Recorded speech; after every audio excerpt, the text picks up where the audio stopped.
पिछली वीडियो में हमने देखा कि जब एक मेटल रिंग या धाती कड़े या तार में से करंट गुजरता है तो उसके अतराफ में एक ऐसी मैग्नेटिक फील्ड पैदा होती है।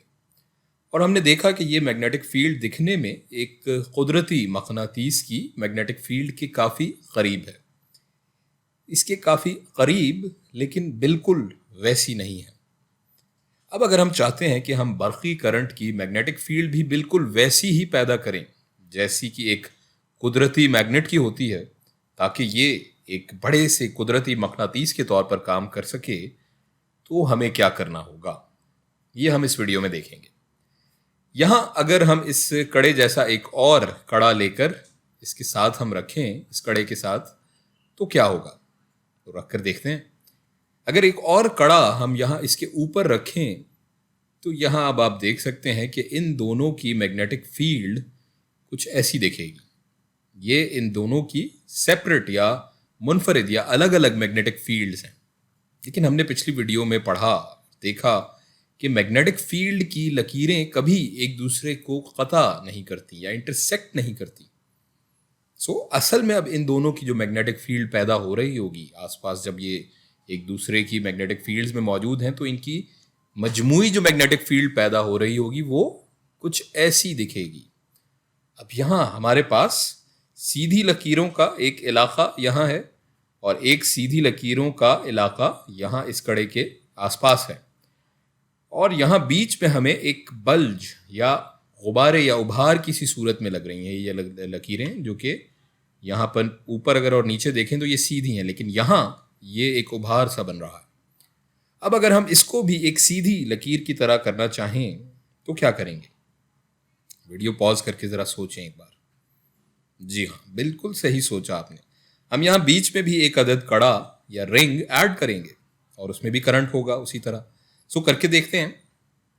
अब इन तीन कड़ों की मैग्नेटिक फील्ड मिलकर कुछ ऐसी लगेगी, और अब हम देख सकते हैं कि इन तीनों कड़ों की मैग्नेटिक फील्ड मिलाकर जो शक्ल बन रही है वो हमारे कुदरती मैग्नेट की मैग्नेटिक फील्ड के काफ़ी करीब है, लेकिन अभी भी ये परफेक्ट नहीं है। इसमें हम देख सकते हैं मुख्तलिफ जगहों पर छोटे छोटे बल और उभार हैं। अगर हम मज़ीद रिंग या कॉइल्स या कड़े ऐड करते जाएं तो क्या होगा? फ़र्ज़ करें हम यहाँ 50 कड़े रख दें जिनमें करंट दौड़ रहा हो उसी सम्प में, तो क्या होगा? ज़ाहिर है रख के देखेंगे तो पता चल जाएगा क्या होगा। फ़र्ज़ करें यहाँ हमने 50 कॉइल्स या ये कड़े एक साथ रख लिए हैं, और अब इनकी मैग्नेटिक फील्ड कुछ ऐसी दिखेगी। यहाँ हम देख सकते हैं कि ये बीच की लकीर अब बिल्कुल सीधी हो गई है और आसपास भी तमाम बल और उभार या बल्जेस ख़त्म हो गए हैं, और ये मैग्नेटिक फील्ड, ये मक़नातीसी हल्क़ा असर अब बिल्कुल वैसा ही है जैसा हमारे कुदरती मैग्नेट्स में होता है। अब यहाँ एक टिप ये है कि बजाय इसके कि हम अलग अलग 50 कड़े या कॉइल्स इस्तेमाल करें, हम एक ही सिंगल तार लेकर उसे इस तरह कॉइल्स की सूरत में बल देकर एक स्प्रिंग की तरह से बना लेंगे, और इससे भी अगर करंट गुजारेंगे तो हमें ऐसी ही मैग्नेटिक फील्ड मिलेगी। और इस तरह की तार की शक्ल को, पैटर्न को और तरतीब को हम कहते हैं सोलेनॉइड। ये मैग्नेट चूंकि बर्क़ी करंट के बहाव की वजह से बन रहा है, तो इस मैग्नेट को हम इलेक्ट्रोमैग्नेट या बर्क़ी मगनातीस कहेंगे। और इस मखसूस शक्ल या तरतीब के मैग्नेट को, जैसा कि हमने अभी बताया, हम कहेंगे सोलेनॉइड।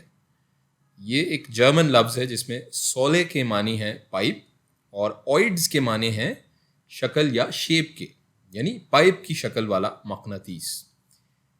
इस मैग्नेट में ये हम देख सकते हैं कि ये साइड नॉर्थ पोल की तरह काम कर रही है और ये साइड साउथ पोल की तरह। अब इस मैग्नेट को बनाने का फ़ायदा क्या है? यहाँ अगर आप देखें तो इसकी मैग्नेटिक फील्ड को हम कम ज़्यादा कर सकते हैं, करंट को कम ज़्यादा करके। तो ये है इसका पहला फ़ायदा। आप इसकी मैग्नेटिक फील्ड को ख़त्म कर सकते हैं इस करंट को ऑफ करके। आप इसकी मैग्नेटिक फील्ड की सम तब्दील कर सकते हैं इस करंट की सम तब्दील करके। यहाँ इस पाइप के बीच में अगर हम एक सॉफ्ट आयरन रॉड रखें तो उसके ज़रिए हम एक बहुत ताकतवर मैग्नेट बना सकते हैं।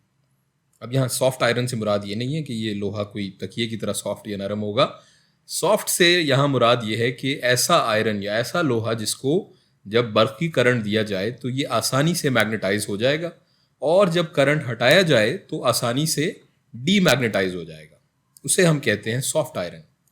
और इस सॉफ्ट आयरन की मुतज़ाद किस्म होती है हार्ड आयरन। ये वो लोहा होता है जिसे जब हम बर्क़ी करंट देकर मैग्नेटाइज करते हैं तो ये मुस्तकिल मैग्नेटाइज हो जाता है, और इसे डीमैग्नेटाइज करना काफ़ी मुश्किल काम है। इस तरह के लोहे को हम परमानेंट मैग्नेट या दायमी मकनातीस बनाने के लिए इस्तेमाल करते हैं।